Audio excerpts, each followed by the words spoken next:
Good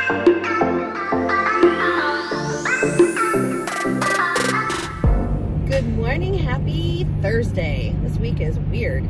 So Monday was Veterans Day, Tuesday was snow day, yesterday was field trip, today is semi-normal-ish. It is November 14th today, and it's construction day in my classroom. Yay! So we're going to be doing a compare and contrast construction activity. And if we have time, I have a comprehension activity for them to do as well for sequencing that has to do with construction. I'm going to sign off for now, and I'll keep you posted later and let you know how things are going. So I'll talk to you then.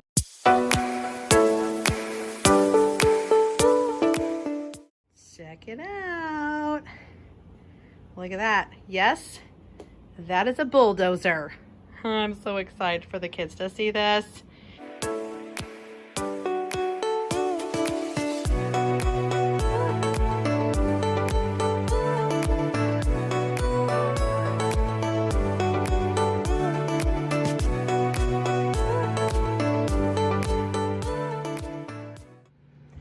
Hello, I'm on my lunch break from the job site. My crew's at lunch right now, kicking back, taking it easy.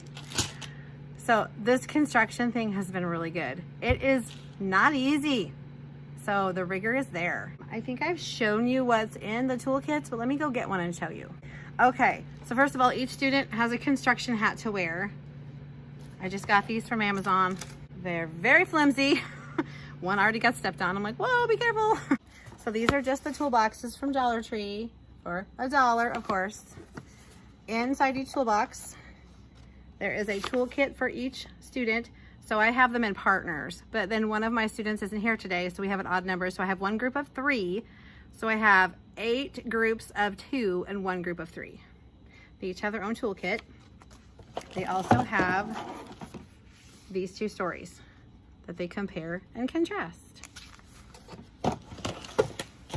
Inside their toolkits, they have the words to use when they're comparing, the words to use when they're contrasting. And I need to go get a paper. Okay, here is the page that they use. This is inside their toolkit too. There is also a little orange bookmark that has all of the things on it and what they mean. So it's got all of these in a row. So they get to keep all that. After they've read those 2 stories with their partner, they have to read both of them. Then they start lining up what these are. So they have to use the word that matches the tool in their description. For example, both stories had a fairy godmother. The stories are alike because each character or each main character lost a parent. In Cinderella, the main character is a girl, but in Cinderella, the main character is a boy. Something like that. So they're doing a very good job. I went over this before they started working on it. And then before we left for lunch, I went over it again because they'd had time to work on it at that point. And I saw some confusion. And so I thought, yeah, let's go over that again, shall we? So we did. But they're doing a good job. They're having to really think. And I said, go back into the text, get your text evidence, put on your detective eyes, find where it says it in the stories. Work together. That's why you're not by yourself. Construction workers don't build houses by themselves. They have a team that helps them. So that was really good. Something else we did today, we've done lots and lots of language arts things today. We also did a math thing, but one of the language arts things was problem and solution. So I read Turkey Trouble, and because that has a very clear problem and solution in it, like it's right in your face. And they each got that paper that I just showed you. This is from Brooke Brown. It's a STEM bundle thing. Okay. We didn't do the lesson of the story because we haven't talked about that yet. I mean, I've talked about it just when I read stories, but we haven't like studied it. So I didn't expect them to do that. I gave them a hexagon and 2 trapezoids. And so they could take this to the desk, and to help them remember the problem, they would be like, oh, the problem in the story was, and they would put this down and they'd write on their paper what the problem was. Then they go, the solution was, and they put that down and they'd write the solution. It's just kind of a way to help them keep track of what their thinking is supposed to be. The other thing that we did was we did sequencing of the little old, there was an old woman who swallowed a turkey. That's what it was. So we did first, next, then, and last. And they had snap cubes. So I gave them each 4 snap cubes and I said, okay, here's how you do it. So at the top of the page, they draw what happened. At the bottom of the page, they write what happened. So these things will match, these things will match, etc.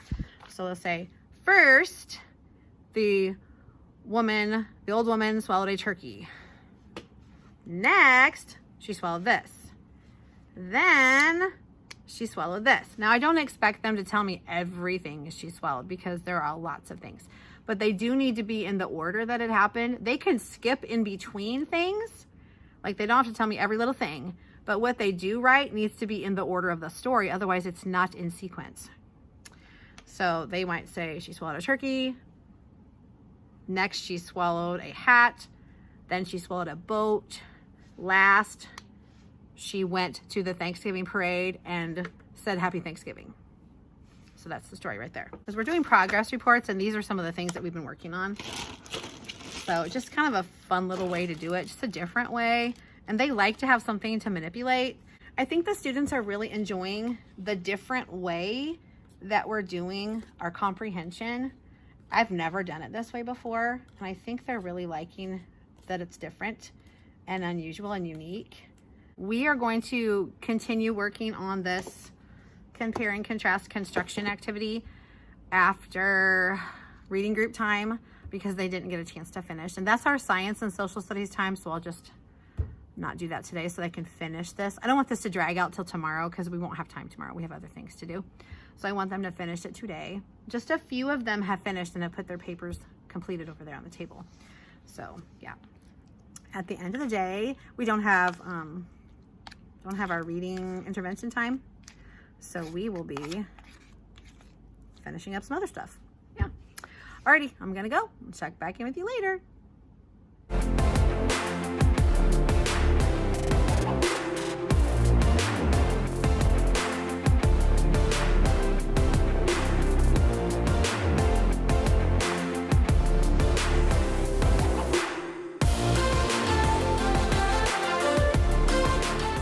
After lunch, we're going to do Tricky Hideout, which is a STEM activity, and they're going to build things with that. And let me show you what I put around the room for them to use. So since we're doing construction in our room, construction theme, thus the bulldozer and the little cordoned off area over there, we have building materials over here. And we have the brickyard, building bricks, and we have the lumber yard. So they can use any of those materials to build a structure to hide their turkey so the turkey is safe and does not get eaten for Thanksgiving.